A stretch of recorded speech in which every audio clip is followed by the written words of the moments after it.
With Star Trek II The Wrath of Khan a huge success, the Paramount powers that be immediately began to think about making a sequel.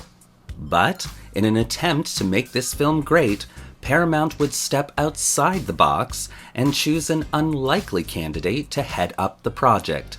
And that, of course, was Leonard Nimoy himself. Hello and welcome to Backtrack, a web series that focuses on the background information of any given topic in Star Trek. In this, the continuation of our look into Star Trek's history, we'll be taking a look at the making of Star Trek III: The Search for Spock and all the drama that surrounded the making of this Star Trek movie. I hope you enjoy. Spock was dead. Star Trek II had done its job, not only to make Paramount a starship full of money, but also satisfying fans around the world with a great story. But even more importantly, hope for the future of Star Trek. There was one big problem though. With the last-minute changes made to the ending of Star Trek II, it was clear that Star Trek III would need to be about bringing Spock back to life in some capacity. To do otherwise would simply alienate the fans away from Star Trek altogether. So, with the seeds in mind, Paramount began to put together the team to head up this sequel to a sequel. And by October of 1982, Star Trek III was in full production.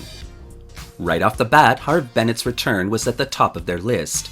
His ability to penny pinch had proven very useful to Paramount, and so there was no doubt that he should return for Star Trek III. And Harve, having fallen in love with his work on Star Trek II, accepted immediately. At the same time, Paramount approached Nick Meyer to direct the third movie, but he declined as he felt strongly that Spock shouldn't be brought back from the dead. Dismayed but understanding Nick's position, Paramount put the director's chair in the back of their minds while beginning to assemble the cast for Star Trek III.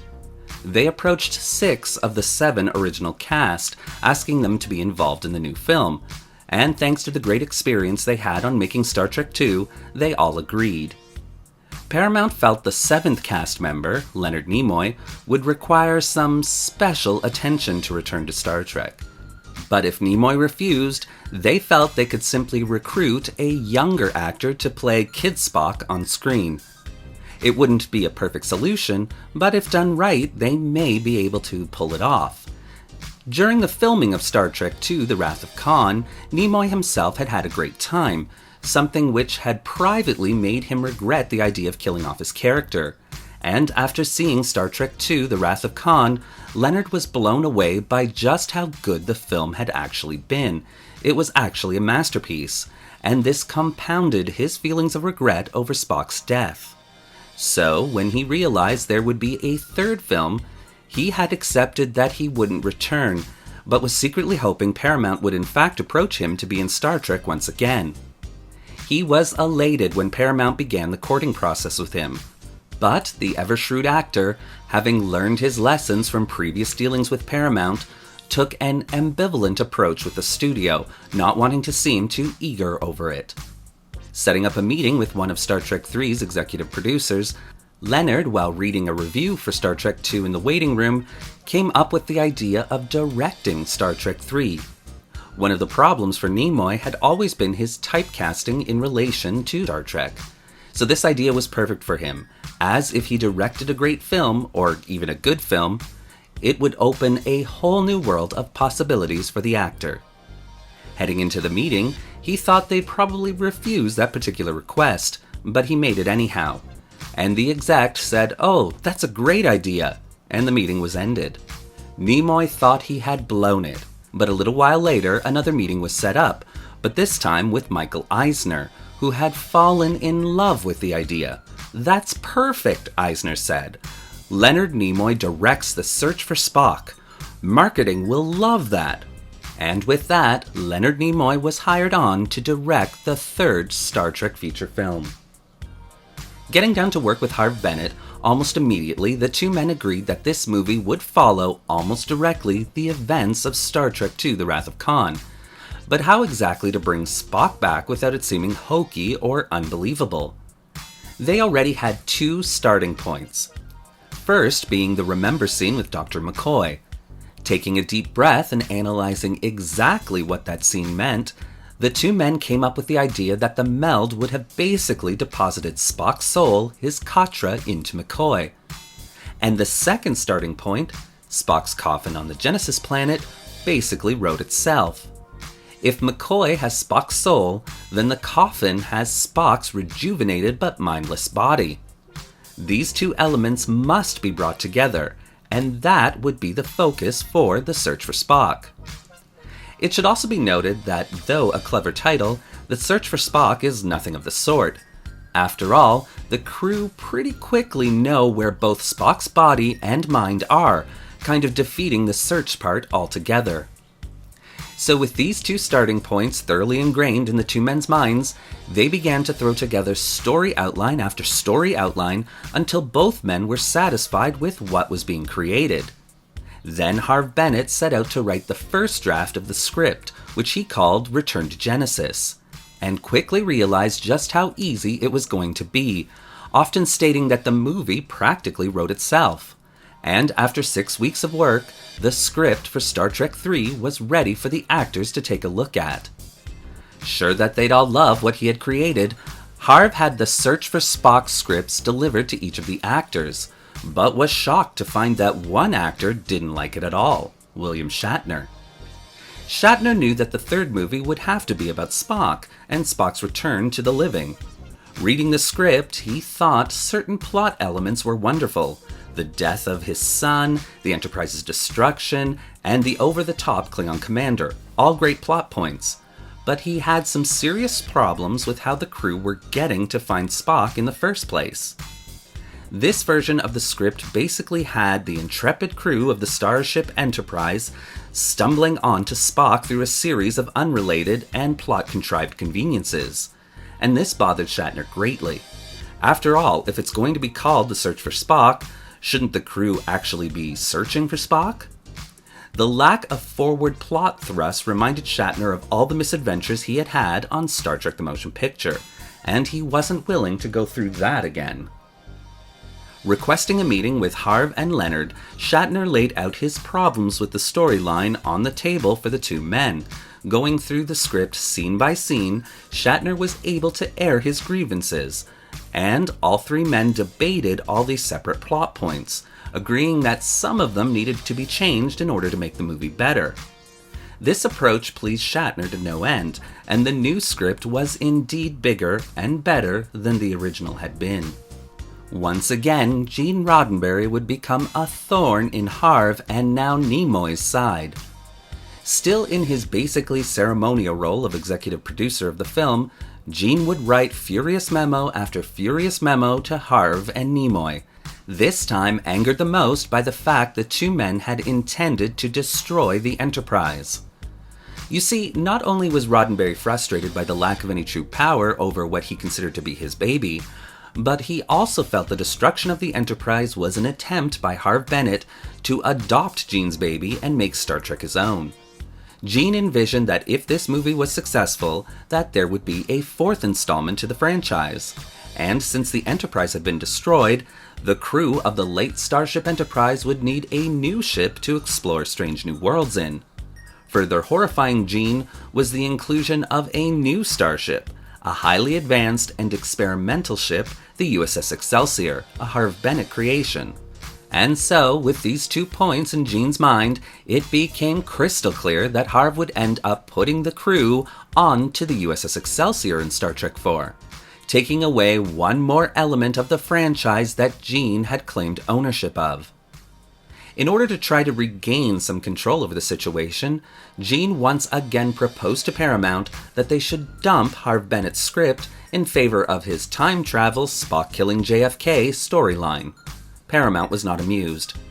And having learned the lesson of just ignoring Gene Roddenberry after he had leaked the death of Spock to Star Trek fanzines everywhere during Star Trek II's production, they simply let Gene go on about his business, hoping his interference in this movie would make it as much of a success as it had for Star Trek II.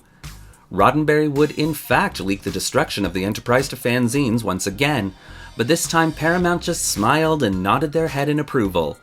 For now, Roddenberry was ignored and the two men continued to bring Star Trek III: The Search for Spock to life. When filming began on Star Trek III, the entire cast was a little apprehensive when it came to one of their castmates holding the reins over them. Thankfully, their fears were quickly tossed out the nearest airlock, as Nimoy proved not only to be a competent director, but also one willing to receive input. Christopher Lloyd would be hired on to play the movie's Klingon commander and supervillain. Lloyd was already fairly well known at the time, having been in numerous films and of course the television show Taxi. Kirstie Alley would be asked to return to reprise the role of Saavik. However, when hired on for Star Trek II, Paramount had neglected to negotiate a sequel clause into her contract. Alley was a free agent, and this meant that renegotiation had to take place to have the actress return. Now, there are many rumors surrounding why Alley didn't make it back for this Star Trek movie, but here are the facts I was able to dig up. First, Alley loved the role of Saavik. In fact, she was and has always been a fan of Star Trek. So when she was asked to return, she was over Vulcan's moon, as they say.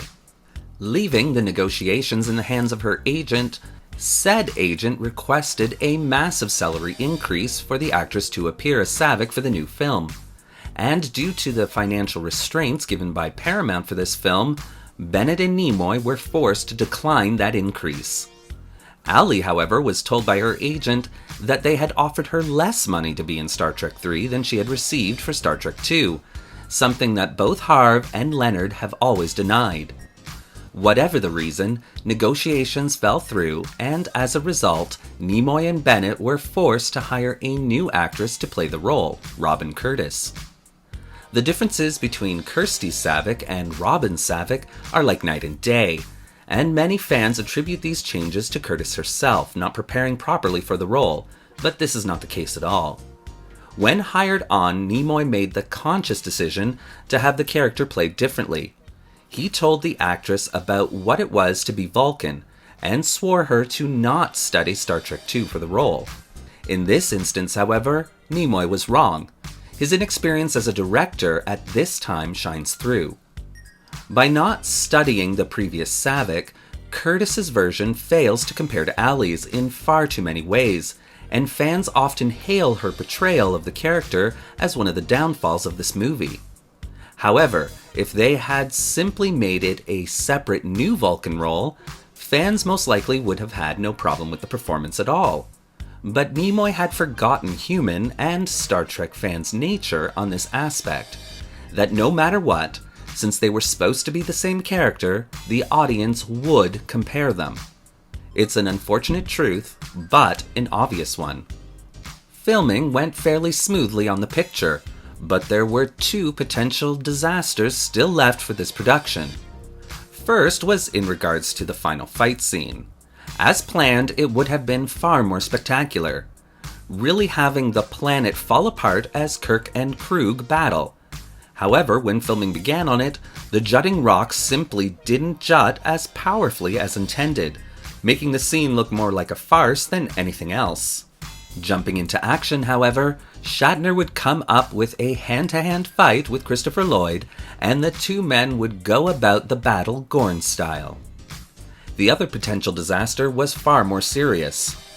One of Paramount's oldest and permanent sets was that of a full city street, made up of about 20 buildings that could have their facades changed for whatever motion picture required of them, had caught fire. Horrified, Shatner watched as New York City began to burn. Suddenly it dawned on him.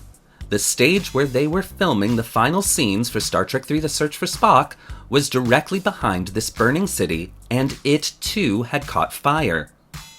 Realizing that he couldn't afford the time it would take to rebuild the sets of the Genesis planet, as he himself was under contract to return to film T.J. Hooker on the Columbia lot in 2 days, Shatner jumped into action. Heading to stage 15 at warp speed, he began to contemplate what exactly he could do about this catastrophe in the making. Grabbing a nearby fire hose, Shatner began dousing the building with water, while production staff of the movie headed to the roof of the building and cut a hole in it to prevent heat buildup.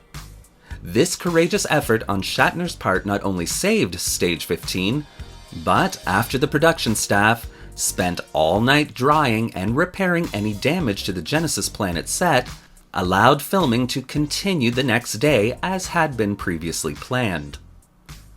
Released on June 1st, 1984, Star Trek III: The Search for Spock would bring Paramount in a hefty box office of around $87 million, or about $217 million in today's money. Ignoring research which had told Paramount that sequels could never succeed, the powers that be once again decided that another Star Trek movie would be made, turning once again to Bennett and Nimoy to helm this project. But what would a sequel to Star Trek III look like? Well, continue to watch our historical Star Trek overviews, and we'll answer just that. Thank you for watching today's episode of Backtrack. What do you think of Star Trek III: The Search for Spock? Do you believe in the odd-numbered Star Trek myth? The one that says all odd-numbered films are bad? Well, leave your comments in the section below, and don't forget to like the video and subscribe to the channel, hitting that little bell icon so you won't miss a single video we release. In our next video in this series, we won't be looking at the making of Star Trek IV. Rather, instead, the next video will be all about the USS Excelsior, the USS Grissom, and the special effects for Star Trek III: The Search for Spock. Hope to see you then. If you want to help the channel out fighting its own fires, then consider becoming a channel patron. The link to our Patreon account is in the description below. Thanks again for watching. Jim. Your name is Jim.